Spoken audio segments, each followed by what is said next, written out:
For 8 years, cemetery workers in Teton County, Wyoming, witnessed something that defied every law of nature they knew. Every single morning, without fail, a white wolf arrived at one particular grave. He would settle there, perfectly still, keeping vigil for hours regardless of the swirling snow or summer heat. The wolf wasn't just visiting. Locals had seen him bringing gifts: a deer antler, a river stone, a faded scarf, and placing them carefully on the weathered headstone. This was Apollo, and his devotion would challenge everything scientists thought they understood about wild creatures. Was it loyalty, memory, or something far deeper? Something that defied what we believe animals can feel. On September 15th, 2030, Margaret Foster found him lying motionless on the grave. After 220 consecutive days, Apollo had finally stopped moving. What happened next would prove that love recognizes no boundaries, not of species, not of death, not of time itself. Leave a like and share your thoughts in the comments along with the city you're watching from now. Let's continue with the story. To understand how a wild wolf became a legend, we must go back 8 years to the winter of 2014, when the snow lay 4 feet deep across Teton County, Wyoming, and the temperature hadn't risen above zero in 3 weeks. Margaret Ann Fletcher, everyone called her Maggie, was 65 years old that December. Though grief had aged her beyond her years, her silver hair, usually pulled back in a practical bun, framed a face that had once been kind but now carried the weight of unbearable loss. She wore her son's oversized military jacket constantly, the fabric still holding a ghost of his scent even after 3 years. The cabin sat 15 miles from Jackson Hole, surrounded by pine forest and mountain peaks that pierced the gray winter sky. Roads became impassable for weeks at a time. The nearest neighbor lived 8 miles away. This isolation suited Maggie perfectly. She had come here to die quietly, away from the pitying eyes of people who knew her story. Everyone in her old Minnesota town knew about David, Corporal David Fletcher, 30 years old, killed in Afghanistan saving civilian children from an improvised explosive device. They'd given him the Medal of Honor posthumously. They'd called him a hero. But Maggie couldn't hear the word without feeling the knife twist in her chest, because she was the one who'd encouraged him to enlist. See the world, she'd told him. Escape this small town. She'd sent her boy to die, and she knew it. 2 years after David's death, she'd found her husband, Robert, in the garage. The gunshot had been quick. His note was shorter. I can't live in a world without our boy. Maggie had lost them both, and the guilt was crushing. As a grief counselor for 35 years, she'd helped hundreds of people process death and find meaning in loss. The irony wasn't lost on her. How could she counsel others when she'd failed her own family so completely? She'd sold the family home with its memories in every corner and moved to her late father's hunting cabin in Wyoming. The cabin was small but functional, heated by a wood stove that she barely bothered to keep burning. What did cold matter anymore inside? David's childhood room remained exactly as he'd left it 20 years ago. Model planes hung from the ceiling. Baseball trophies lined the shelf. His bed was made with military precision, corners tucked tight. Maggie kept the door closed. She couldn't enter without breaking down completely. Her days had no purpose, no structure. She woke late, drank instant coffee, stared at David's photograph for hours. She wrote letters to her dead son, Day, or 2 hours without you, day, trying to do 8 letters she could never send. In the evenings, she took sleeping pills and prayed she wouldn't wake up. 3 days before Christmas 20, Maggie had written her final letter. She'd planned her death carefully, pills and hypothermia, a quiet exit that wouldn't traumatize whoever eventually found her. The note sat in her nightstand drawer, dated December 24th. She had 3 days left to live. Then she heard the sound. The whimpering started just after dawn on December 21st. At first, Maggie thought she'd imagined it a trick of the wind through the pines, perhaps, or the cabin settling under its burden of snow. But the sound came again, high-pitched and desperate, cutting through the morning stillness like a blade. She tried to ignore it, let nature take its course. She told herself the forest had its own brutal arithmetic. The weak died, the strong survived. She had no business interfering with that ancient equation, especially when she'd be dead herself in 3 days. But the whimpering continued, relentless and pitiful, boring into her consciousness until she couldn't pretend not to hear it any more. Maggie pulled on David's jacket. She always wore David's jacket now, and trudged through the snow toward her woodpile. The temperature had dropped to 28 below zero overnight. The wind chill made it feel closer to 45 below. Each breath burned her lungs. Her arthritic knee screamed in protest with every step through the 3-foot drifts. Behind the stacked logs, she found him. "Sweet Jesus," she whispered. A wolf pup, no more than 4 or 5 months old, lay twisted at an unnatural angle between 2 pieces of split pine. But this wasn't an ordinary wolf. His fur was pure white, not gray or cream, but snow white with pale blue eyes that tracked her approach with obvious terror and pain. An albino, she realized, incredibly rare. His hind leg bent at an impossible angle. Bone protruded through torn flesh. A deep gash crossed his shoulder, the ragged edges suggesting a bullet graze. Blood had frozen in dark rivulets down his white fur.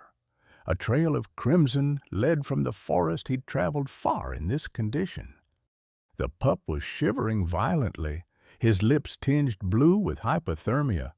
He'd been injured at least a day, maybe 2. Without intervention, he had no chance of survival, none whatsoever. Maggie's nursing instincts cataloged his injuries: automatically compound fracture of the tibia, severe laceration requiring sutures, dehydration, fever, shock. The hospice training she'd spent 35 years developing kicked in despite her exhaustion with living. She should walk away. Wyoming law made it illegal to possess a wild wolf without a permit. If she called wildlife services, they'd tranquilize him, maybe relocate him to a sanctuary, maybe euthanize him. The practical thing would be to leave him here. Let nature finish what some hunter had started. But as she stood there, the pup tried to crawl toward her. He dragged his useless leg behind him, whimpering with each agonizing inch of progress. 3 inches? That's all he managed before collapsing in exhaustion. Then he looked at her. Those pale blue eyes held something Maggie recognized, not just pain, but a desperate plea for help, for mercy, for someone to care whether he lived or died. And in that moment, she saw David, at 8 years old, his arm broken after falling from the oak tree in their backyard, looking up at her with that same expression of trust and need. "Help me, Mom." Her hands moved before her conscious mind could form a decision. "I couldn't save my son." she heard herself say aloud. "But I can't save you." She removed David's jacket, using it as a makeshift stretcher. The pup was heavier than she'd expected, probably 35 pounds of dead weight. He didn't snap or bite despite his obvious agony. Either he was too exhausted to fight, or some instinct told him she meant to help. The 50 yards back to the cabin felt like miles.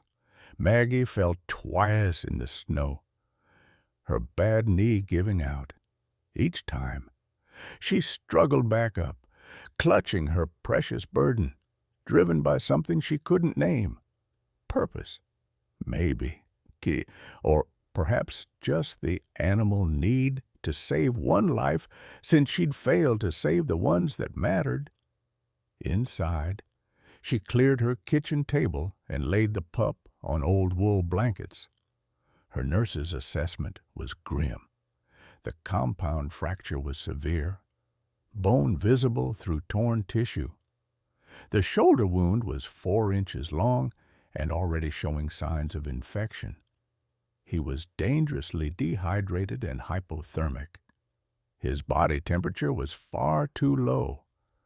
Maggie had a first aid kit designed for humans and some expired antibiotics from her own prescriptions.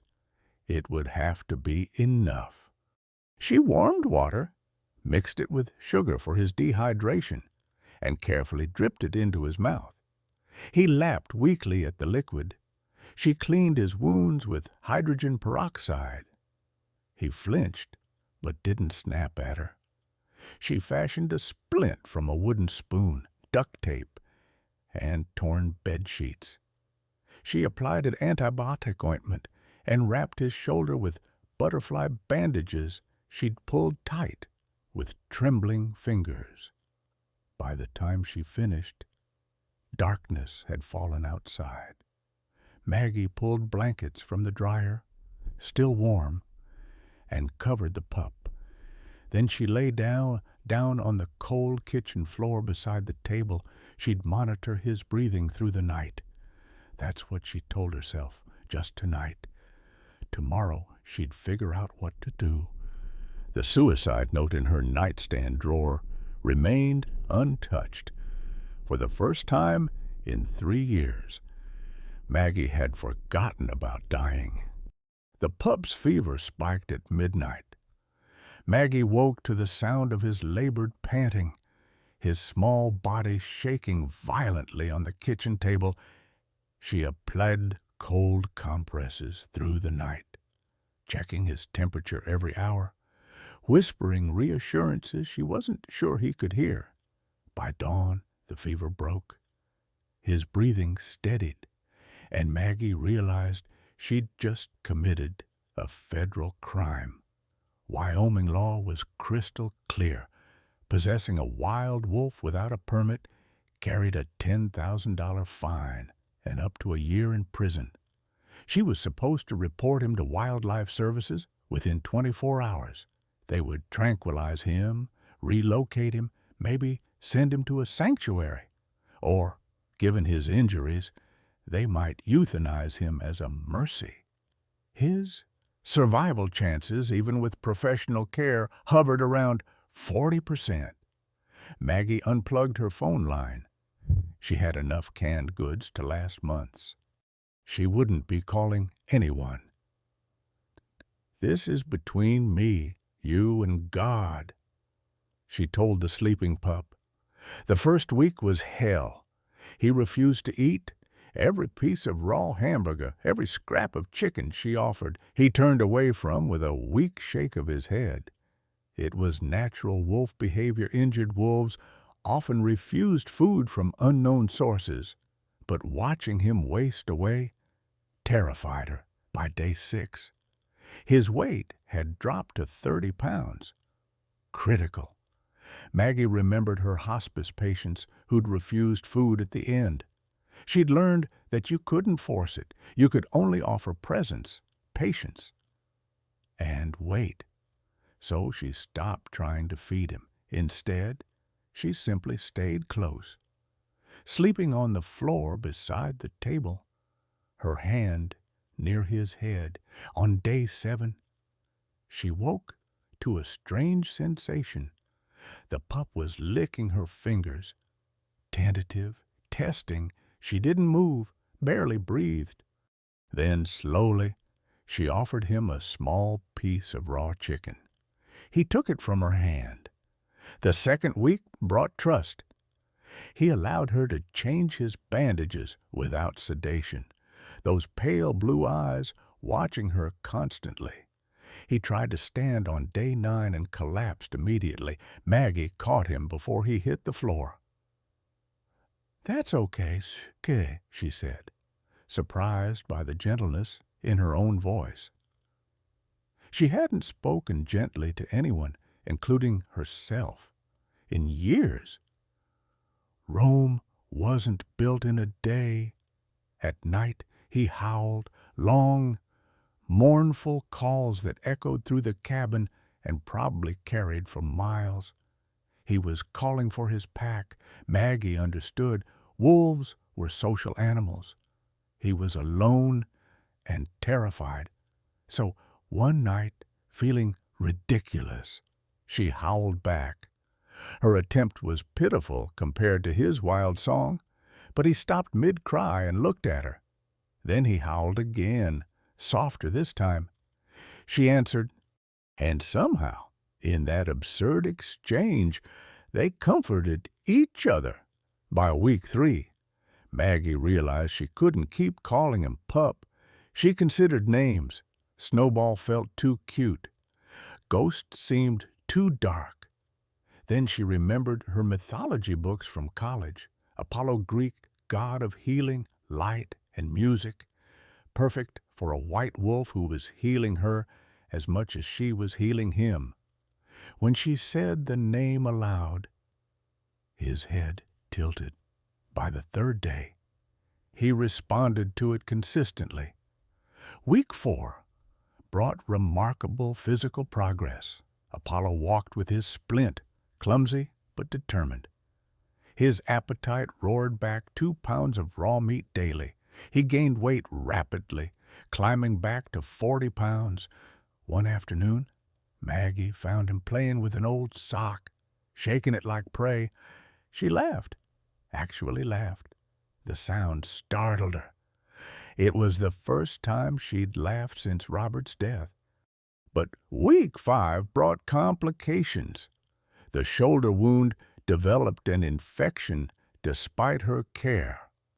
Apollo's fever returned with a vengeance. He became lethargic, stopped eating again. Maggie knew she needed real antibiotics, the kind designed for animals this size. But ordering them online meant leaving a paper trail. She took the risk anyway, purchasing livestock antibiotics through a farm supply website. The 3-day wait for delivery felt eternal. She treated him with her own human antibiotics in the meantime, adjusting dosages based on his weight. When the package finally arrived and she administered the proper medication, Apollo responded within 48 hours. The infection cleared. His energy returned. By weeks 7 and 8, something profound had shifted. Apollo followed Maggie everywhere, his pale blue eyes tracking her movements with what could only be called devotion. He slept beside her bed at night. When the wind rattled the windows, he growled protectively. Maggie found herself reading obsessively about wolf behavior pack dynamics, communication patterns, dietary needs, territorial instincts. She wolf-proofed the cabin, removing breakables, adjusting her life around his needs. She also began eating regularly. For the first time in a year, Apollo needed her on a schedule. She couldn't afford to sink into depression when he depended on her for food, for care, for survival. By week 10, Maggie removed the splint herself. The leg had healed. Though Apollo would always walk with a slight limp, the shoulder scar was visible through his white fur, a badge of survival. He weighed 48 pounds now, healthy and strong. But Maggie faced a terrible truth. Apollo was well enough to return to the wild, ethically, legally. She should release him. Yet he'd imprinted on her completely. Would releasing him be an act of freedom or cruelty?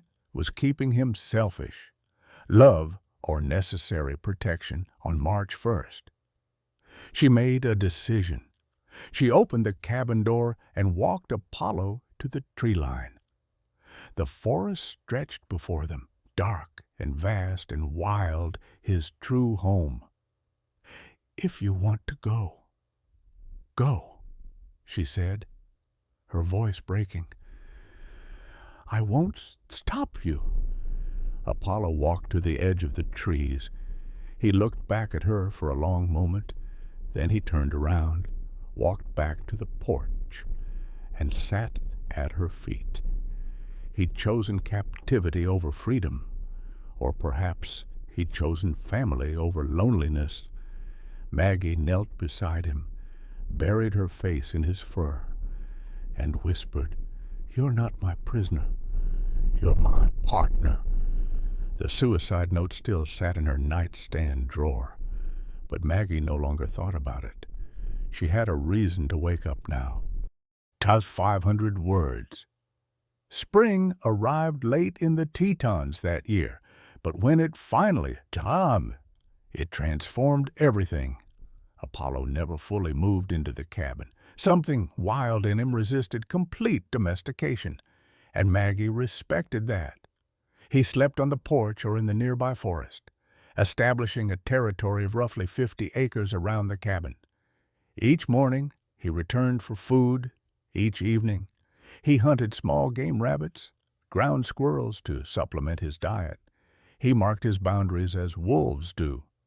And each sunset he climbed to the ridgeline and howled into the gathering darkness. Maggie's life found structure again. She hiked daily with Apollo, her camera documenting the wildlife they encountered. Her physical health improved dramatically. The weight she'd lost came back. Her knee hurt less. She stopped taking sleeping pills because she no longer needed them. But in April, they had their first close call.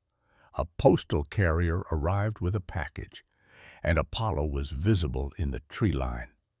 The man squinted at the white shape moving through the pines. "That's a big dog you got there."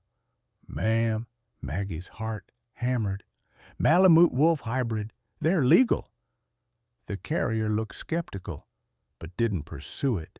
After he left, Maggie realized how precarious her situation was. She couldn't hide Apollo forever.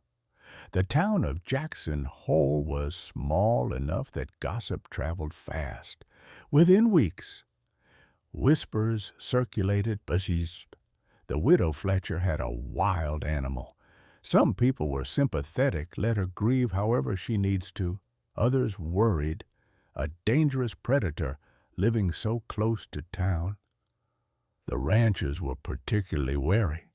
To them, wolf meant one thing: livestock threat. Nobody took action, not yet. But Maggie felt the walls closing in. That fall, she met Caleb Thornton. He was 52 years old, tall and weathered, with a salt and pepper beard and eyes that showed permanent exhaustion. His calloused hands spoke of decades of ranch work.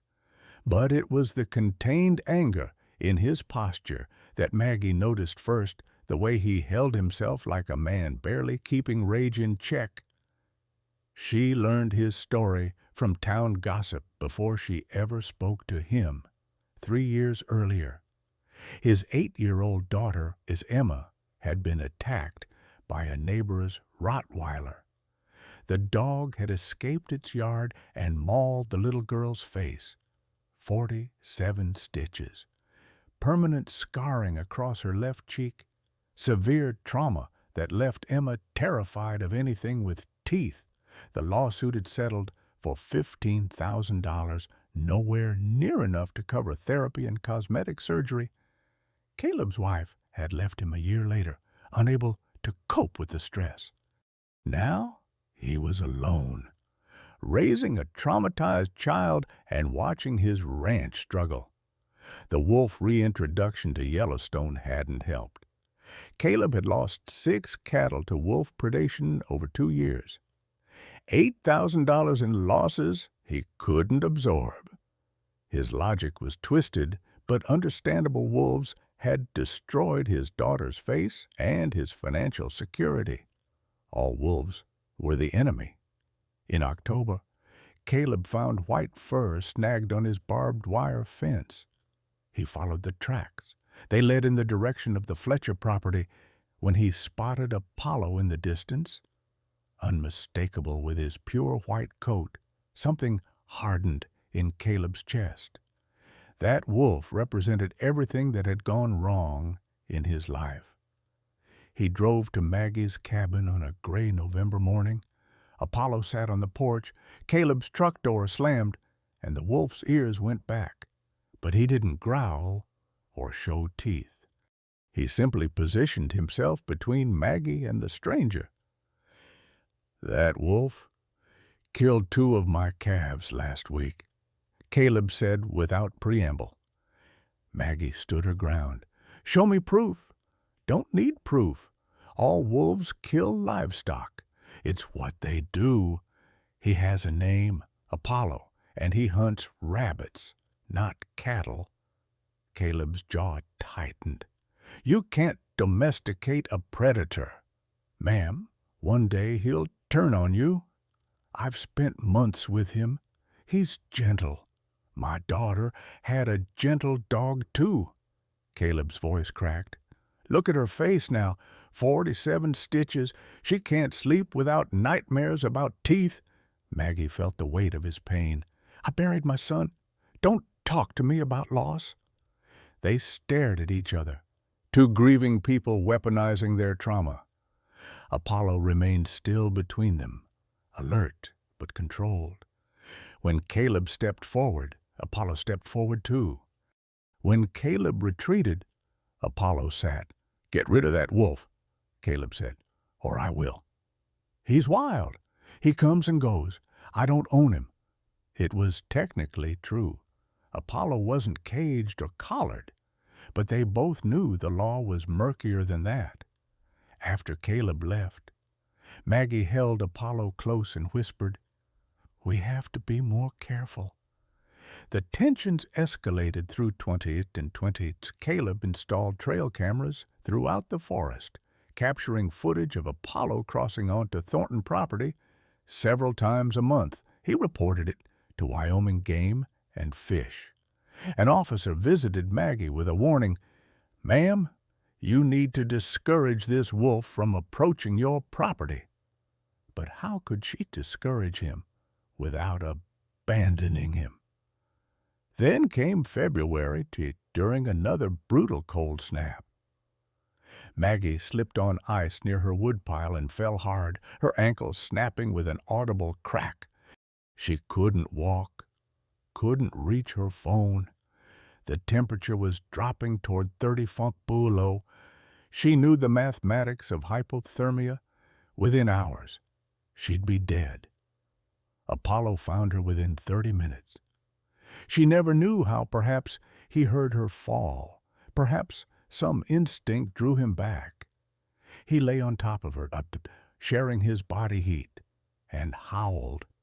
Deep, urgent howls in a pattern. 3 calls, 2-minute pause, repeat.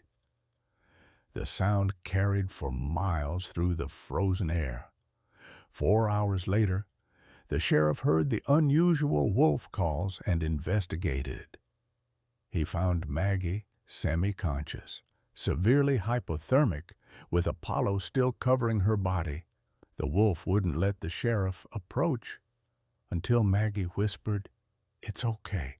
He's helping." At the hospital, the sheriff filed his report. "Ma'am, that animal saved your life, But not everyone saw it that way. Caleb's reaction was cold. Lucky coincidence. Next time, she won't be so lucky. The local paper ran the story anyway. Mystery Wolf rescues widow. Media attention increased. Maggie refused all interviews, but the damage was done. More people knew about Apollo now. The secret was slipping away. The worst came in summer 2018. Apollo disappeared for 3 days, which was unusual. Maggie searched frantically, calling his name until her voice went hoarse. She found him 2 miles from the cabin, caught in a steel leg-hold trap, the kind that was illegal for non-target species in Wyoming. The trap had closed on his left hind leg, the same leg that had been broken as a pup. He'd been trapped for at least 48 hours, dehydrated and in shock. Maggie had no tools. She had to release the trap jaws with her bare hands. The springs required 40 pounds of pressure. Her hands bled as she struggled, fingernails tearing, palms cut by the metal. 20 agonizing minutes passed before she finally forced the jaws open. Apollo's leg was deeply lacerated, swollen, possibly refractured. She carried him home, treated him with everything she had. The investigation found the trap unregistered and illegally placed. Circumstantial evidence pointed toward Thornton property, but Caleb denied it. Not my trap. Maybe someone else got tired of wolves. Without proof, no charges were filed, but everyone in town knew Apollo's recovery took 6 weeks. His limp worsened permanently, but something else changed too. Maggie's passive grief transformed into active fury. For the first time since David's death, she felt something other than numbness. She felt rage, and it kept her alive. Yet the years from 2018 to 20 were also the best years. A rhythm established itself. Every morning at 6:30, Apollo arrived at the cabin. Maggie left raw meat on the porch, and they'd have coffee together, her drinking, him watching with those intelligent blue eyes. Weather permitting, they hiked deep into the forest. Maggie brought her camera and documented the ecosystem. Apollo explored, but stayed within visual range, always circling back to check on her. She started a conservation blog, writing about wolf behavior and ecosystem importance. Her small following of 500 subscribers brought in $200 a month, enough to help with Apollo's meat costs. In the afternoons, while Apollo napped or hunted, Maggie wrote. In the evenings, he returned for a second feeding, and they sat together on the porch through sunset. They developed a howling ritual. Maggie's attempts were terrible, off-key, and human. Apollo's responses were hauntingly beautiful. Neighbors 8 miles away could hear them. On December 15th, 2018, what would have been David's 30th birthday, Maggie baked a cake as she'd done every year. She always ate one slice alone and cried. But this year, she placed a slice outside for Apollo. He didn't eat it. Cake wasn't his preference, but he carried the piece into the forest and buried it with ceremonial care. Then he returned and sat beside Maggie while she cried. "You're honoring him too," she whispered. It was the first time she'd been able to talk about David without completely breaking down. She told Apollo stories that night, about the little boy who'd wanted a dog his whole childhood but never got one because his father was allergic, about the teenager who'd been too gentle for the military but enlisted anyway because he wanted to help people, about the man who'd died saving children he'd never met. "He would have loved you," Maggie said, and Apollo rested his head on her knee. In the spring of 2019, Maggie played David's favorite song on her old guitar, Knocking on Heaven's Door. Apollo howled, but this time he matched the key perfectly. It wasn't coincidence. She tested it repeatedly. He had perfect pitch. Music became their shared language. When she played, he sang. The neighbors called it the most beautiful, haunting sound they'd ever heard. The summer of '20 brought wildfires, lightning strikes ignited the dry forest, and flames advanced within 2 miles of the cabin. The sheriff arrived with an evacuation order, but Maggie refused to leave Apollo. "Ma'am, fire doesn't care about your wolf." They compromised. Apollo rode in the truck bed, his first time in a vehicle. He was terrified, shaking violently, but he trusted Maggie's command. They evacuated to the high school gym. For 3 days, Maggie slept in the truck bed with Apollo, choosing his companionship over comfort. The community watched. They saw the ultimate loyalty, flowing both directions. The fire was contained. The cabin was spared by a quarter mile. When they returned home, something had shifted in the town's perception. More people understood now.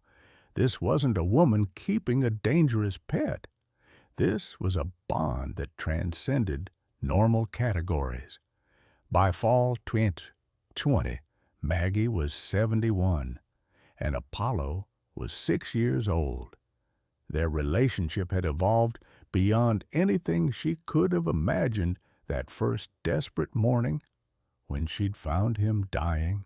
Apollo anticipated her needs, bringing firewood from the pile when cold weather approached, alerting her to approaching storms. Maggie read his moods through subtle ear positions and tail movements. They communicated in a language beyond words. She wrote in her journal, "I don't believe in reincarnation, but if I did, I'd swear David sent him to me." But shadows were gathering. Maggie's health was declining. Subtly at first, her chronic knee pain worsened.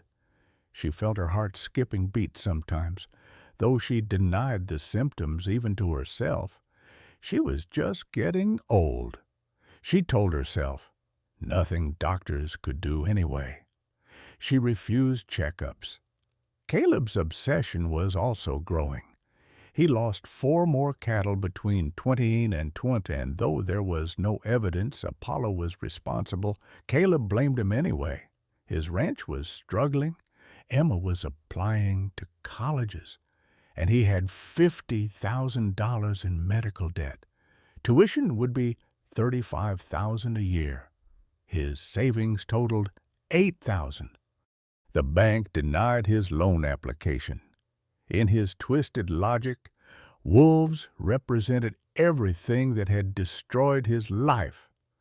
It was time to end it.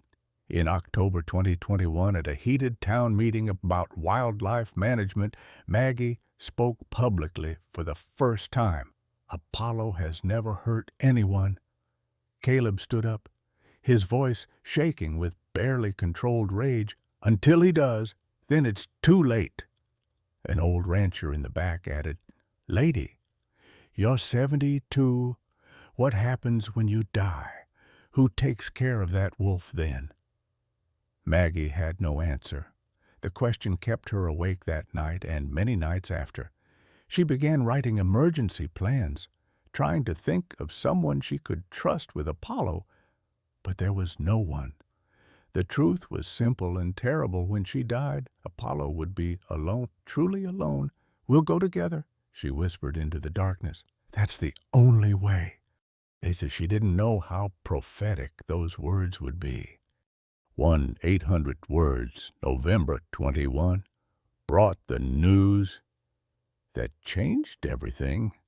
Emma Thornton had been accepted to Colorado State University's veterinary program. The irony wasn't lost on Caleb, his daughter, traumatized by an animal attack. wanted to spend her life healing animals. The tuition bill was $35,000 a year. Caleb's savings account held $8,000.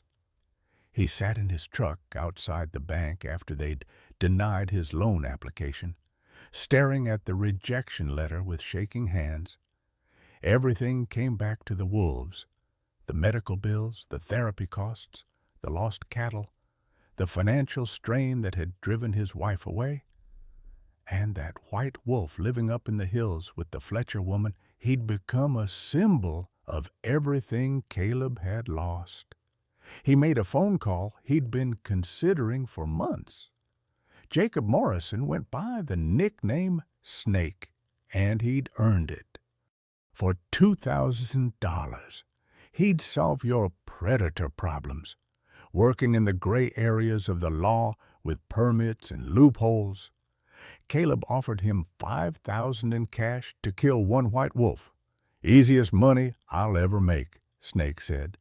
White wolves visible from a mile away. The plan was simple. Snake would place poison bait, a deer carcass, laced with strychnine in the forest between the Thornton Ranch and Fletcher's cabin. Thanksgiving week, when Maggie typically went to town for supplies, would be the perfect window. But Maggie overheard something at the feed store on December 4th.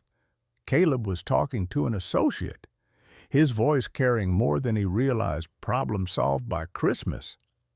Maggie confronted him in the parking lot. "What are you planning?" Caleb's face hardened. "Nature taking its course, ma'am. You hurt Apollo. You'll answer for it." "To who?" Caleb's laugh was bitter. "You're alone. Nobody cares about you or that wolf." Maggie's hands trembled as she drove home. She'd faced death before in hospice rooms, holding the hands of the dying, guiding them through their final passage. She knew she should be afraid, but all she felt was a cold, clarifying rage. If Caleb came for Apollo, he'd have to go through her first. Snake placed the poisoned carcass on December 5th. He set up trail cameras and waited in a hunting blind a quarter-mile away. For 3 days, normal wildlife avoided the carcass. Coyotes and ravens circled, but wouldn't approach. They could smell something wrong. On day 4, the white wolf appeared on camera. Snake watched through his scope as Apollo approached the deer carcass, sniffing extensively. The wolf was smart. He didn't eat. Instead, Apollo grabbed the carcass by the neck and dragged it 50 yards into dense brush, then buried it under branches. Snake watched in disbelief. The wolf had removed the threat. "Smart son of a bitch," Snake muttered. He switched tactics, rifle hunting. Over the next week, he tracked Apollo's patterns and discovered the wolf was predictable every morning. He followed the same trail to Maggie's cabin. On December 12th, Snake positioned himself in a tree stand along that route. At sunrise, Apollo appeared right on schedule. Snake fired. The bullet grazed Apollo's shoulder, a 2-inch gash, but not fatal. Apollo bolted into the forest. Snake pursued with a tranquilizer dart gun and Jeep's equipment. The chase lasted 3 hours through deep snow. Apollo's old leg injury slowed him down. Snake was closing the distance. At a fork in the trail, Apollo faced a choice: left toward the open valley where he could move faster, or right toward Maggie's cabin. He chose right. He was leading Snake away from Maggie, toward danger instead of safety. Snake realized the wolf's strategy. "He's going to her. Good, I can finish both problems." Maggie heard the gunshot 4 miles away. She knew immediately that Apollo was in danger. She grabbed her medical kit, pulled on snowshoes, and headed into the forest. The temperature was 35 below zero. At 72, With an undiagnosed heart condition, going into the wilderness in these conditions was potentially fatal. But Maggie didn't hesitate. "If he dies, I'd die anyway," she said aloud. "At least this way I'm trying."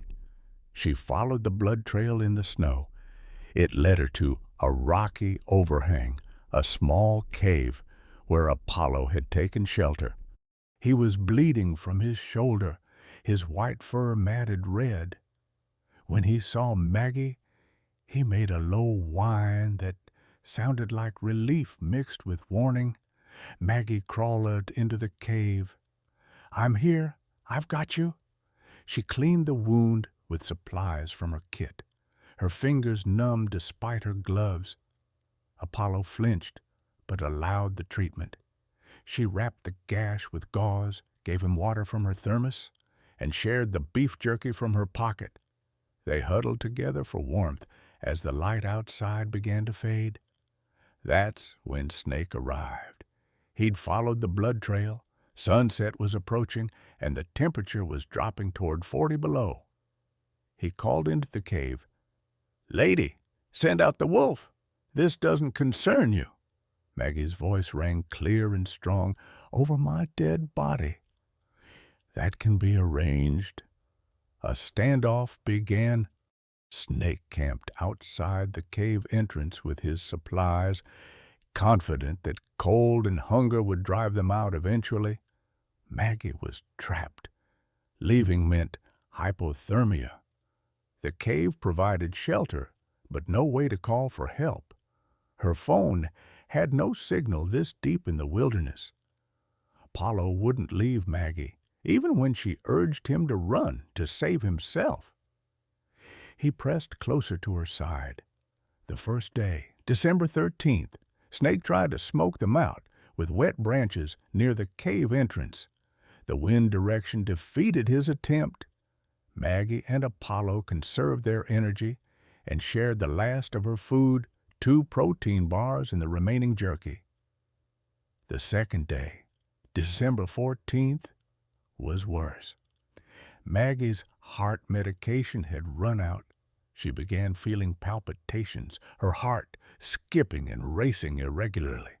She hid the symptoms from Apollo, not wanting him stressed. Snake's patience wore thin. He fired warning shots into the cave. The bullets ricocheted off rock, missing them but terrifying in the confined space. Apollo shielded Maggie with his body, pressing her against the cave wall. On the morning of December the 15th, David's birthday, Maggie realized with bitter irony a search party arrived. The sheriff and a wildlife officer named Chen had received an anonymous tip about a hunter threatening a civilian. They tracked Snake's snowmobile to the cave. Apollo's warning howls echoed from the rocks. The rescuers approached carefully and found Snake sitting outside, rifle across his knees. They arrested him immediately on attempted murder charges, firing into an occupied shelter. Inside the cave, they found Maggie semi-conscious and severely hypothermic. Apollo stood over her, aggressive toward the rescuers, until Maggie whispered, "It's okay. Let them help." At the hospital, Maggie spent 2 weeks recovering from severe hypothermia and exhaustion. The doctors diagnosed congestive heart failure. Moderate but manageable with medication and lifestyle changes. "Does your lifestyle include living alone in the wilderness?" the doctor asked. "Yes," Maggie said. The doctor shook his head, but didn't argue. The legal proceedings moved quickly. Snake faced charges of attempted murder, illegal hunting, and animal cruelty. Caleb was charged with conspiracy. The community split down the middle. Some saw Maggie as a hero who'd risked her life for an innocent animal. Others saw Caleb as a desperate father protecting his livelihood. But wildlife services had their own investigation. Apollo's status was reviewed by a panel of experts. Their conclusion: the wolf was too habituated to humans to survive in the truly wild. He needed to be relocated to a sanctuary or captured for his own safety. Maggie protested. "He's not habituated. He's loyal. There's a difference." The distinction didn't matter to the law. A court order was issued. Maggie could not feed Apollo and must report any sightings. If Apollo was seen near populated areas, he would be captured. The trial came in February. Caleb brought Emma to the stand. She was 17 now, still beautiful despite the scars across her left cheek. Her testimony was emotional and effective. "Look at what a canine did to my daughter," Caleb said. The jury split. Snake received 2 years in prison. Caleb received probation and a $5,000 fine. But the additional court order was devastating. Apollo must be captured if sighted near any populated areas. Maggie had to release him properly into remote wilderness or face contempt charges. In April, on a cold morning that felt like winter refusing to leave, the sheriff escorted Maggie 40 miles north to a designated wilderness area. It was remote territory, far from ranches and homes, where another wolf pack had established itself. This was where Apollo belonged, the wildlife official said. With his own kind, Maggie and Apollo walked together one last time into the forest. The sheriff followed at a respectful distance, ensuring compliance. They reached the territorial boundary where GPS markers indicated the other pack's range. Maggie knelt in the snow. Apollo pressed against her, his blue eyes searching her face. "This is where you belong," she said, her voice breaking. "With your own kind. Find a pack, be wild, live." Apollo didn't move. He leaned harder against her, a low whine in his throat. "Please," Maggie whispered. "Go. I'll be okay. You have to go." The sheriff's voice was gentle but firm. "Ma'am, you have to leave now." Maggie stood. She turned her back on Apollo and walked toward the truck. Every step felt like betrayal. She didn't look back, because if she did, she would break completely. Behind her, Apollo howled. It was the longest, saddest howl the sheriff had ever heard, a sound of pure heartbreak that seemed to echo off the mountains themselves. Maggie collapsed into the truck's passenger seat, sobbing as they drove away. She looked in the side mirror one last time. Apollo sat at the forest edge, a white shape against the dark trees, watching the truck disappear. That night, alone in her cabin, for the first time in 7 years, Maggie didn't eat. She sat in the dark, listening for a howl that didn't come. The silence was unbearable. She'd survived her son's death, her husband's suicide, years of grinding grief. But this loss, this willing, forced abandonment of the one creature who'd given her life meaning again, this might be the one that finally killed her. Her heart monitor, the one the hospital had insisted she wear, beeped irregularly through the night. Warning signals she ignored. What did it matter now? Apollo was gone. And without him, she had no reason left to fight. 200 words.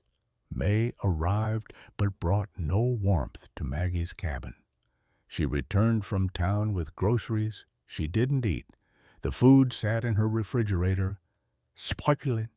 She'd lost 15 pounds within 2 weeks. Her clothes hung loose on her frame. The mirror showed a stranger gaunt, hollow-eyed, aged beyond her 72 years. In June, she stopped hiking. What was the point without Apollo? The trails they'd walked together for 7 years now felt like graveyards of memory. Every tree, every rock, every turn reminded her of him. She stayed inside, sleeping 14 hours a day, the cabin growing dim and close around her. July brought the sheriff's weekly check-ins. He'd knock on her door, concern etched deep in his weathered face.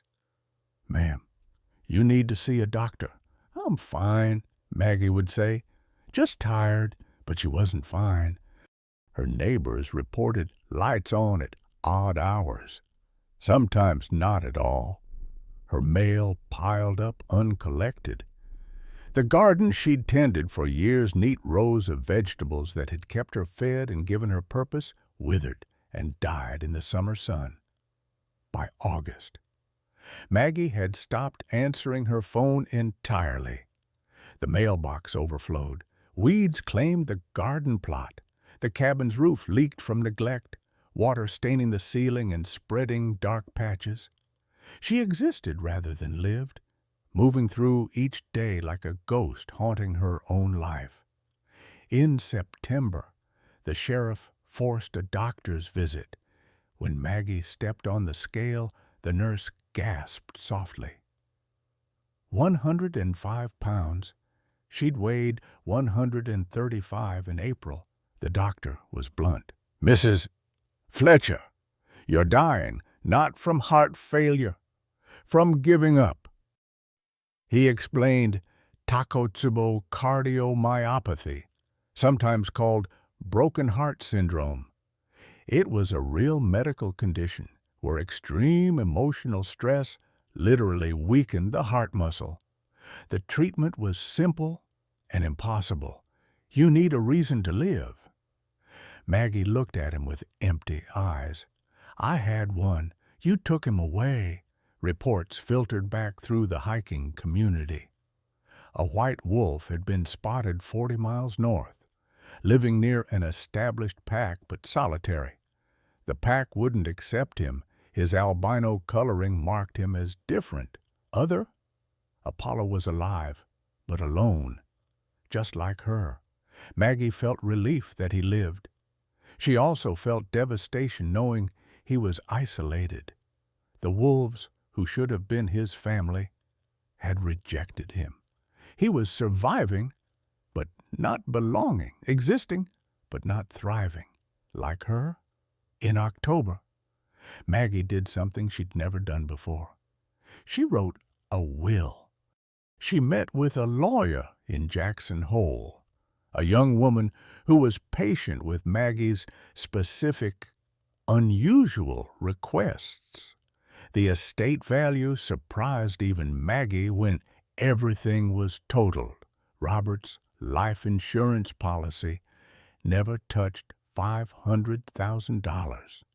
The cabin and land $280,000, her savings from a lifetime of frugal living $67,000, total $847,000. Her instructions were precise. "This money is to be used only if Apollo demonstrates continued loyalty beyond my death, to establish a wildlife rehabilitation center for injured wolves, to be called David's Second Chance Sanctuary." The lawyer looked confused. "Ma'am, how will we know if the wolf demonstrates loyalty?" Maggie smiled, the expression sad and knowing. "You'll know." November came with early snow. Maggie stopped heating the cabin adequately. She wore David's military jacket day and night. His scent long faded, but the weight of it a comfort. The sheriff found her one afternoon wandering in the snow without proper boots, confused about where she was going. "Mrs. Fletcher, we need to move you to assisted living." "No." Maggie's voice was firm despite her frailty. "I die here or nowhere." The sheriff wanted to argue but couldn't. She had the right to make her own choices, even ones that would kill her. In early December, Maggie wrote her final letters. To David, I'm coming soon, baby. I'm sorry it took me so long. To Apollo, thank you for giving me 4 more years. I hope you find peace. To Caleb, I forgive you. Forgive yourself. On December 10th, she made burial arrangements. She chose a plot in the small hillside cemetery outside Jackson Hole. The location mattered under a specific pine tree where the forest met the cemetery grounds. "Wolves can visit here," she told the funeral director. He looked at her strangely, but wrote it down. She prepaid everything: the plot, the service, the simple headstone with its carefully chosen inscription, all arranged so no one would have to make decisions when she was gone. December 14th, she woke feeling strange calm. The heart palpitations she'd been ignoring for months had smoothed out. Her breathing came easier. She knew, somehow, that this was the end. Not today, but soon. She sat on the porch despite the 20 below temperature, wrapped in David's jacket, and watched the sun rise over the Teton peaks. Colors she'd stopped noticing, pink and gold and purple, painted the snow-covered mountains. It was beautiful. She'd forgotten the world could be beautiful. "I'm ready," she whispered to the cold morning air. December 15th arrived, David's birthday. He would have been 41 years old. Maggie didn't wake for the sheriff's check-in call. By afternoon, he drove to the cabin, dread heavy in his stomach. He found her in bed, peaceful. She'd passed some time in the early morning hours. The medical examiner would later determine cardiac arrest from heart failure. On her nightstand sat 2 photographs, one of David in his dress uniform, the Medal of Honor gleaming on his chest, and one of Apollo sitting in the snow, looking directly at the camera with those remarkable blue eyes. She wore David's jacket. Her face held the first piece the sheriff had seen there in years. The funeral was held on December 20th at the Hillside Cemetery. 50 people attended, mostly community members who'd watched Maggie's story unfold, plus a handful of her blog followers who'd driven from other states. Emma Thornton came alone. Caleb had refused, unable to face the woman whose life he'd helped destroy. The sheriff barked. Margaret Fletcher taught us that love has no boundaries, not of species, not of logic, just pure, stubborn, beautiful love. Pastor Williams conducted the service. She saved a wolf who saved her. In the end, isn't that what we're all looking for? Someone to save us back. Emma approached the microphone unexpectedly. Her voice shook but held firm. "Mrs. Fletcher saved a wolf who saved her, my father and I. We couldn't save each other, but maybe we can learn from her. Love is stronger than fear, always." The casket was lowered at sunset, snow falling in soft flakes. The headstone was simple, exactly as Maggie had requested. Margaret Ann Fletcher, 1942. She saved the one who needed saving, beloved mother of David. As the ceremony concluded and people began drifting toward their cars, someone whispered, "Is that?" At the forest edge, barely visible in the falling snow, toots, stood a white shape. Apollo emerged from the trees slowly, cautiously. He stood 50 yards away, not approaching while humans remained. His posture spoke of mourning, head bowed, tail low, body still. The sheriff made a decision. "Everyone, please leave quietly. Let him be." The crowd dispersed in respectful silence. Apollo waited until the last cardboard appeared. Then he approached the fresh grave.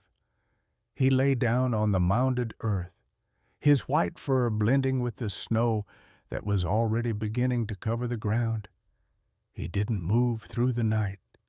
By morning, cemetery worker Margaret Foster found him there, nearly invisible, a white wolf on white snow on a white grave. Beside him, placed carefully on the fresh earth, was a single pine branch, its needle still green. Apollo looked at her once, then stood and disappeared into the forest as the sun rose.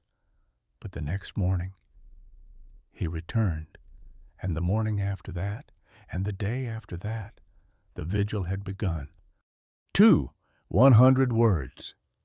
Cemetery worker Margaret Foster arrived at dawn on December 21st. The day after Maggie's funeral, she found a smooth river stone placed carefully on the grave. Apollo sat nearby, 20 yards back, watching. His ritual had begun. By the end of the first week, a pattern emerged. Apollo came at dawn or dusk, never during the busy afternoon hours. He stayed 2 to 3 hours each visit. The gifts multiplied: a feather, a deer antler, a pine cone. He would place his offering, then sit with his head bowed. Sometimes he howled softly. Other times he maintained silent vigil. Word spread through Jackson Hole. People began visiting the cemetery to witness the phenomenon. Apollo allowed observers but maintained distance.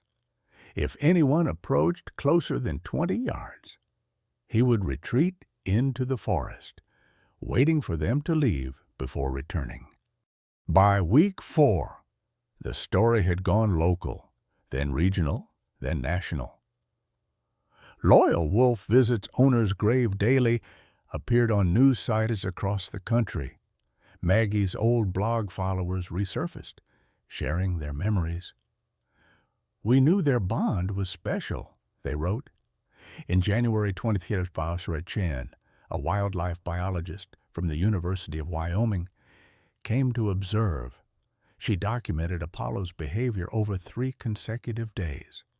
He arrived at 6:47, 6:52, and 6:45 in the morning, remarkably consistent. He stayed an average of 2.7 hours. He placed a gift each visit, but never ate at the grave, respecting the space as sacred. His body language spoke of grief: head down, ears back, slow, deliberate movements. "This is mourning behavior," Dr. Chen reported. "Unprecedented in documented wild wolf behavior. Wolves mourn pack members, but typically for days, not months. And this wolf continues.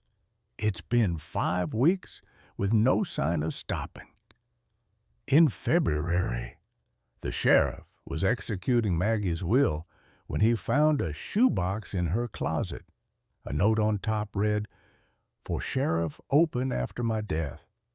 Inside were 1,247 letters, all addressed to David. Spanning from 2011 to 2000, the sheriff sat at Maggie's kitchen table and began reading. The early letters from 2011 were raw grief. "Dear David, day 1 without you, I can't breathe." They progressed through bargaining, anger, depression. But around 2012, a darker theme emerged. "I told you to enlist." One letter read, "I said, see the world. I pushed you toward the military when you were hesitant. Your blood is on my hands." The guilt intensified through 2030. "I killed you as surely as if I'd planted the bomb myself." The final letters from late 2014 contained suicidal ideation. The last one, dated December 20th, 2014. The day before, as she found Apollo, read, "Dear David, tomorrow I come to you. I can't do this anymore. Please forgive me for what I'm about to do." The sheriff checked the calendar.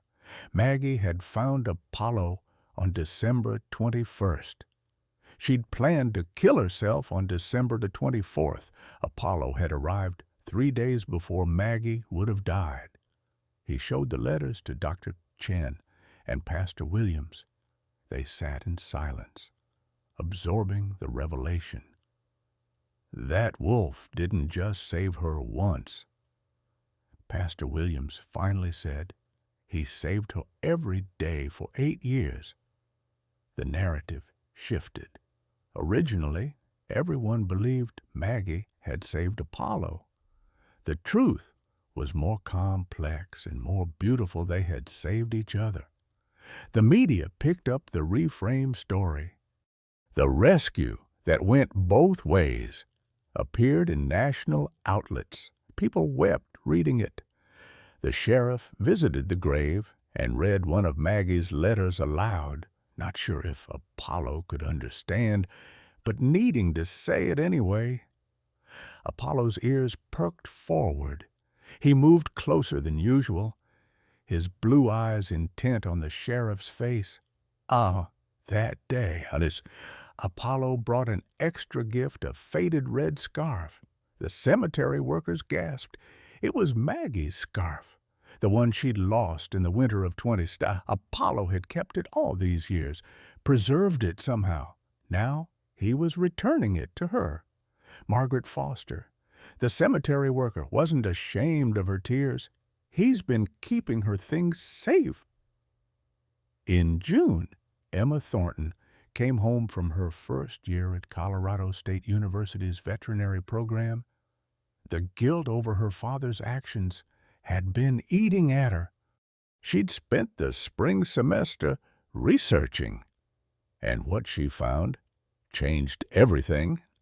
She'd accessed her father's old trail camera footage, over 600 hours from 2000 to 21. As she reviewed the files, she noticed something. The white wolf appeared on camera 47 times over those years. But there were subtle differences in some footage. One wolf was larger with pale blue eyes and a noticeable limp. The other was slightly smaller with pale yellow eyes and no limp. Two different white wolves. Emma collected scat samples from her father's property and sent them to the university lab for genetic analysis. The results came back in July. The DNA from cattle kill sites matched a female wolf, not Apollo. Apollo's DNA never appeared at any verified kill location. The truth was devastating and simple. Another white wolf, a female with leucistic mutation. Not albinism, had been preying on Caleb's cattle. Apollo had been defending his territory from this female, actually protecting the cattle rather than killing them. Emma drove to her father's ranch with the evidence. Caleb was in the barn, repairing a fence. She spread the papers on his workbench. "Dad, we blamed the wrong wolf. Apollo never touched your cattle." Caleb read the reports, his hands beginning to shake. The scientific data was irrefutable. He'd been wrong. He'd tried to kill an innocent animal. He'd helped drive Maggie Fletcher to her death, all based on a mistake. He sat down hard on a hay bale, the papers falling from his hands. "I killed an innocent. I destroyed that woman's peace for nothing." Emma published her findings in a regional wildlife journal in July. The story exploded nationally. The wolf we wronged appeared everywhere. Public opinion shifted dramatically. Apology movements formed. Justice for Apollo and Maggie trended on social media. But the biggest revelation came in August 20. Maggie's will had contained a complex clause that the lawyer had been monitoring carefully.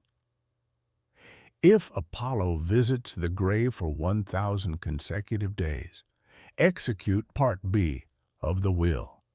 Day 1,000 fell on September 15th, 2022. The lawyer confirmed through cemetery security footage that Apollo had never missed a single day. Rain, snow, summer heat, Blizzards, he came every time. 1,000 days of loyalty. The lawyer organized a gathering at the cemetery. He invited the sheriff, Dr. Chen, Pastor Williams, Emma Thornton, the cemetery board, and local media. He set up a laptop and projector against the cemetery wall as the sun lowered toward the mountains. The video file began. Maggie appeared on screen, recorded in November 22, just weeks before her death. She was thin and frail, but she was smiling. "Hello," she said. "If you're watching this, it means 3 things. I'm gone, Apollo is still visiting, and love won." She revealed her estate value, $847,000. Her plan was specific. David's second chance sanctuary would be built on her cabin property and surrounding 200 acres. It would rehabilitate injured wolves who couldn't return to the wild. It would employ people who needed healing, veterans with Pete, former addicts, trauma survivors, healing through service.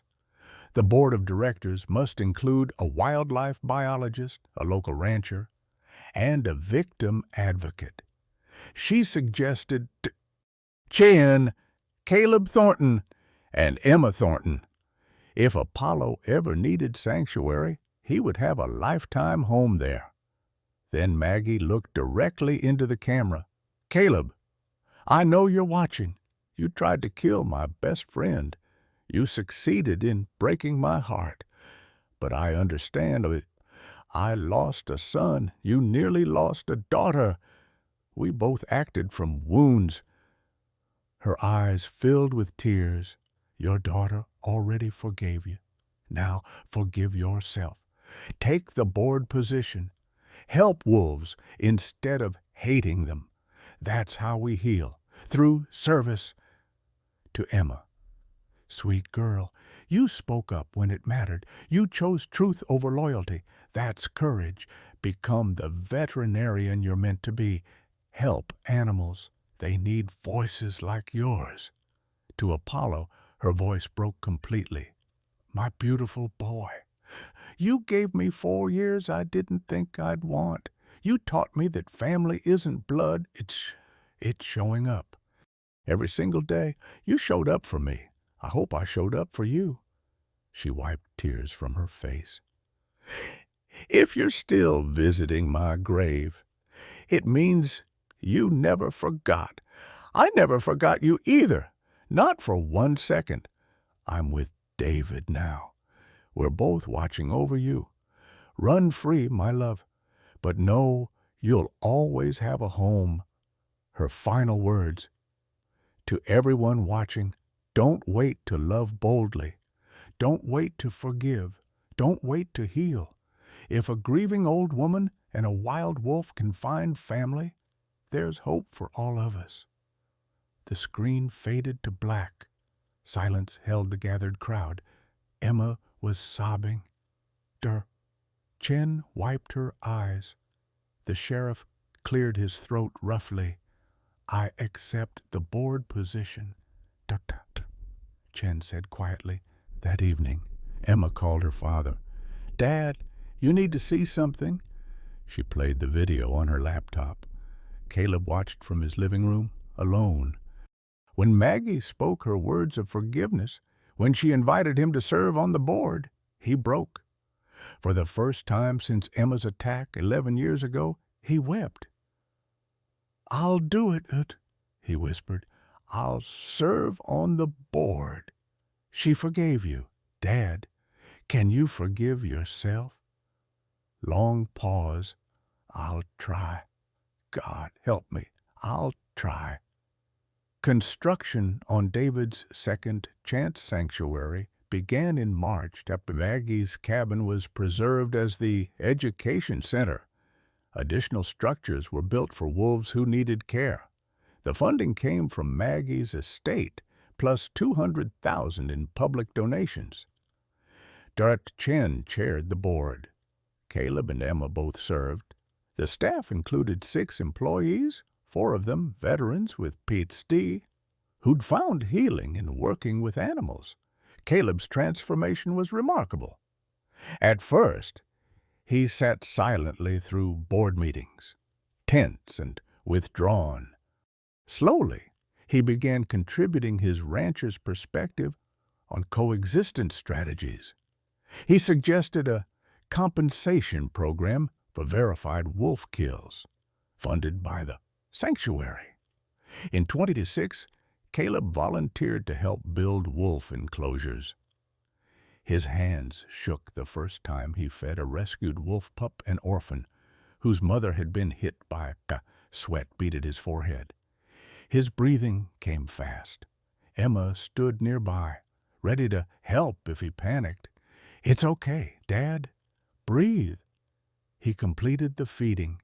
Then he sat down on the ground and cried. "I did it." By 27, Caleb had become the sanctuary's biggest advocate. He spoke at schools about his journey from fear to understanding. He shared Emma's story and his own mistakes. "Fear controlled me," he told students. "Education freed me." In 28, he and Emma led a program called Ranchers for Wolves, teaching non-lethal predator deterrence. Participating ranchers saw cattle losses decrease by 60%. Meanwhile, Apollo continued his vigil. Through 2025-26 and 20, he visited daily. The sanctuary opened its gates, but Apollo never entered. He remained wild, sleeping near the fence at night, choosing proximity to Maggie's legacy without surrendering his nature. By 28, Apollo was 14 years old, elderly for a wolf. His muzzle had grayed. His gait was slower. Arthritis was visible in his movements. His visits to the grave shortened from 2 hours to 1 hour to 30 minutes, but he never missed a day. In 2029, something unexpected happened. Apollo began interacting with the sanctuary's education wolf, a captive-born animal who could never be released. Through the fence, they would lie near each other. It was Apollo's first pack contact in 15 years. The community had formed traditions around Apollo and Maggie. Every December 20th, a memorial ceremony was held at the grave. Over 100 people attended each year. Apollo always watched from a distance during the ceremony. After everyone left, he approached alone. The community respected his space. In 2027, a journalist published a book, Apollo's Vigil, A Wolf's 8-Year Promise. It became a New York Times bestseller for 12 weeks. All revenue was donated to the sanctuary, raising $1.2 million. In 29, a documentary called Ghost of the Tetons won awards at Sundance and earned an Emmy. Apollo became an international symbol of loyalty and love transcending species. By 20th, the Wyoming governor declared September 15th, Margaret Fletcher and Apollo Day, honoring the interspecies bond that had healed a community. But Apollo was dying. Everyone could see it. One of 550 words. September 15th, 2030 marked exactly 8 years since Maggie's death. Day 2920. Cemetery worker Margaret Foster arrived early that morning at 6:45, 15 minutes before Apollo's usual arrival time. But when she rounded the path to Maggie's grave, Apollo was already there. He wasn't sitting in his usual position beside the headstone. He was lying directly on top of the grave, his white body stretched across the mounded earth. His position was unusual. His breathing was shallow. For the first time in 8 years, he hadn't brought a gift. Margaret approached carefully. Apollo didn't acknowledge her presence. His eyes were half closed, his breathing slow and labored. She called Dr. Chen immediately. "Something's different today. I think this is the end." Dr. Chen arrived within the hour. She observed Apollo from a respectful distance, noting his unresponsiveness to external stimuli. His heart rate was low, but steady. "He's dying," she confirmed quietly. "Maybe hours. But he's comfortable. No pain." Word spread through Jackson Hole with remarkable speed. By noon, 50 people had gathered at the cemetery, maintaining a respectful distance of 30 yards. They held silent vigil, honoring what they knew was coming. At 2 in the afternoon, Apollo still breathed. At 4, the sun began its descent toward the Teton Peaks, casting golden light through the pine branches above the grave. Apollo shifted slightly, his only movement in 9 hours. He positioned his head on his paws with deliberate care. At 6:47, the exact minute Maggie had died 8 years before, Apollo took a deep breath. He exhaled slowly, a long sigh that seemed to carry all the grief and love and loyalty of nearly 3,000 days. Then he was still. Dr. Chen checked from a distance, then nodded to the crowd. "He's gone." Silence held for a long moment. Then someone began clapping softly. Others joined. It wasn't celebration. It was acknowledgement. A standing ovation for a life lived with extraordinary devotion. "Well done, good and faithful friend." That evening, an emergency meeting of the cemetery board convened. The question was immediate and controversial: what to do with Apollo's body. Traditional protocol meant Wildlife Services would remove him for natural burial elsewhere. The sanctuary offered to bury him on their grounds. But a citizen petition, gathering 500 signatures in just 3 hours, proposed something unprecedented: bury Apollo next to Maggie. The town meeting was packed. Arguments erupted immediately. "We don't bury animals in human cemeteries," one board member insisted. "This is sacred ground." Emma Thornton stood. Their bond was sacred. Separate them now. After what we've all witnessed, that would be the real desecration. Dr. Chen presented her documentation. 2,920 consecutive days. This isn't sentiment. This is documented fact of unprecedented animal loyalty. Pastor Williams added his voice. Love recognizes no boundaries, not of species, not of death. Who are we to separate what circumstance joined? The opposition was practical. What precedent does this set? If we allow this, what next? Did any other animal visit a grave for 8 years? Emma shot back. This is unique. One exception for one extraordinary case.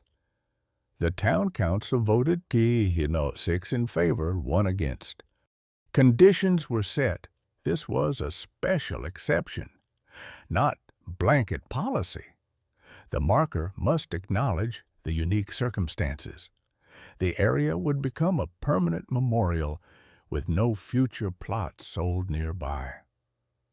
Caleb Thornton abstained from voting. When asked why, he approached the microphone, his voice thick with emotion. "I tried to kill that wolf. He was more human than I was. Bury him with honor. He earned it." The burial was scheduled for September 17th. The cemetery donated the adjacent plot. Sanctuary staff insisted on digging the grave themselves. Caleb Thornton helped dig. His face wet with tears, "Least I can do," he said. 500 people attended the funeral. 200 were locals who'd watched the story unfold. 200 had traveled from across the country. 100 came from 12 different countries. 50 media outlets covered the ceremony. Apollo's body lay in a handmade cedar box, carried by 6 people: Emma, the sheriff, Chen, Caleb, and 2 sanctuary staff members. The community lined the path in silent respect as the procession moved toward the grave. Pastor Williams opened the service. "We gather to honor a life that challenged every assumption we hold about love, loyalty, and the boundaries between species." Emma read letters from school children. Over 100 had written, "Dear Apollo, thank you for teaching us about love." Her voice broke as she read, "My father tried to kill you. You taught him to live. How's that for redemption?" Dr. Chen spoke from scientific perspective. 2,920 days, 41,760 hours of documented loyalty. Science can explain behavior. It cannot explain away miracles. She announced that the sanctuary was adding an Apollo Wing, a research center dedicated to studying animal cognition and emotional capacity. Then Caleb approached the microphone. Unplanned, the crowd stirred with surprise. "My name is Caleb Thornton. I'm the man who tried to kill Apollo." His voice was steady despite the tears on his face. "I was wrong. I was hateful. I was broken. Just that wolf, that beautiful, loyal wolf, he healed my daughter. He healed our family. He healed me. If he can forgive, and I believe he did, then maybe there's hope for the worst of us. Rest easy, Apollo. You earned it." The sheriff gave the final benediction. "I've seen war. I've seen hate. I've seen violence. But I've never seen loyalty like Apollo's. Soldier to soldier, hero to hero, you kept watch. You held the line. You never faltered. Mission complete. Apollo, you can rest now." The cedar box was lowered at sunset. At 6:47, the time of Apollo's death, no one spoke. Only wind moved through the pine branches. Emma placed the first handful of earth on the box. Caleb added the second. Others followed, each adding their tribute. The marker was placed between the 2 graves. Apollo White Wolf of the Tetons 20, Trita he loved beyond reason, beyond Peters, beyond death.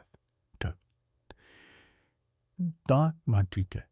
Consecutive days at Margaret Fletcher's grave. Greater love has no one than this. Between the markers, a connecting stone read, "Together forever." Margaret Ann Fletcher and Apollo, a bond that transcended all boundaries. The legacy spread far beyond that hillside cemetery. David's Second Chance Sanctuary became an international model. By 2035, 50 wolves had been rehabilitated there. Over 200 veterans found employment and healing.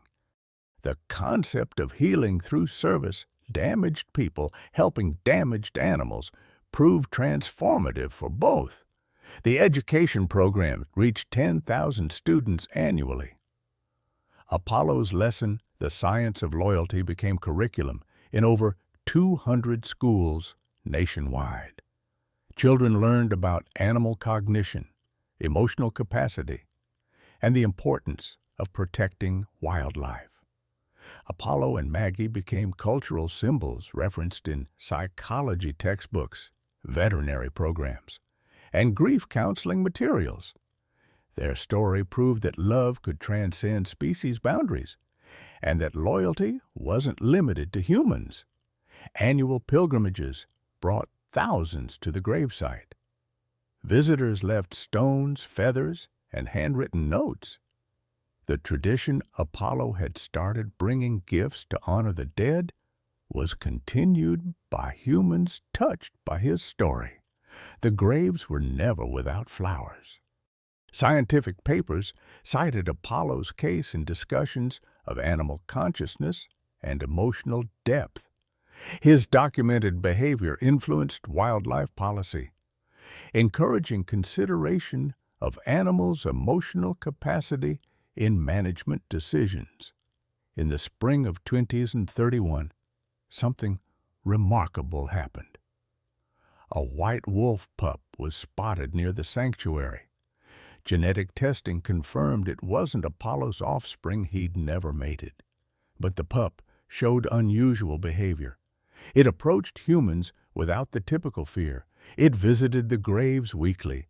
Some believed in reincarnation. Others saw it as coincidence.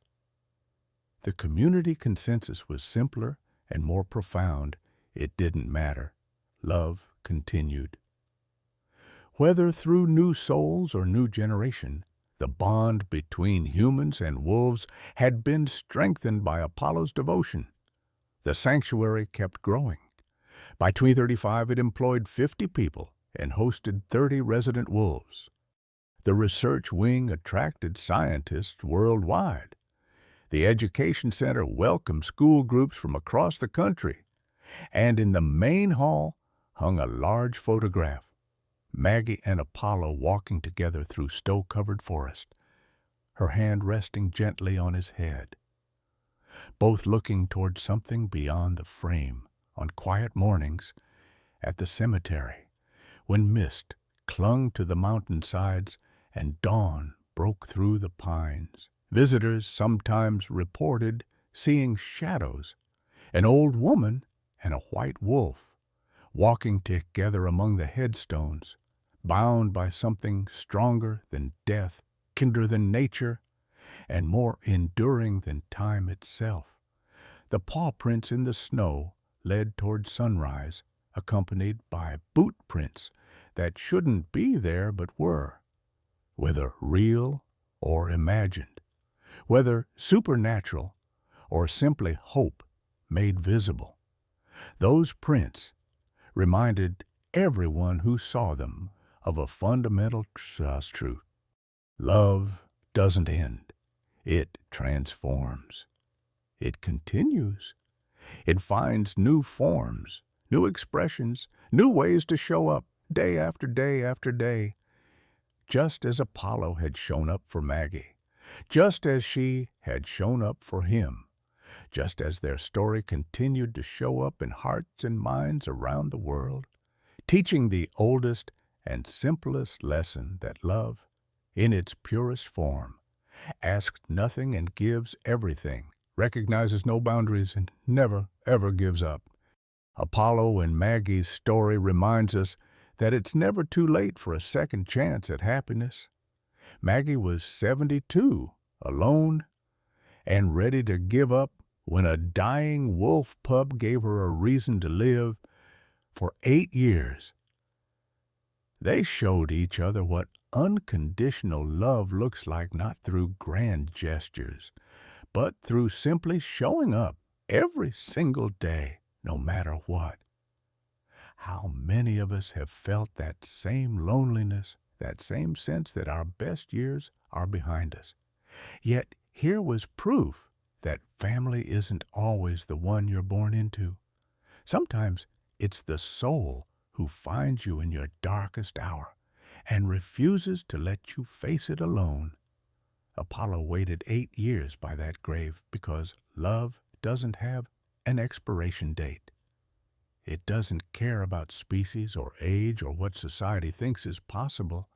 Maggie found purpose in her final years by saving one life, and that single act of compassion created a legacy that healed an entire community. If a grieving widow and a wounded wolf could build something so beautiful from their brokenness, what second chances might be waiting for us? What do you think is the most powerful lesson from Apollo and Maggie's bond. Have you ever experienced a connection that defied expectations? Share your thoughts in the comments below. Chudubtus,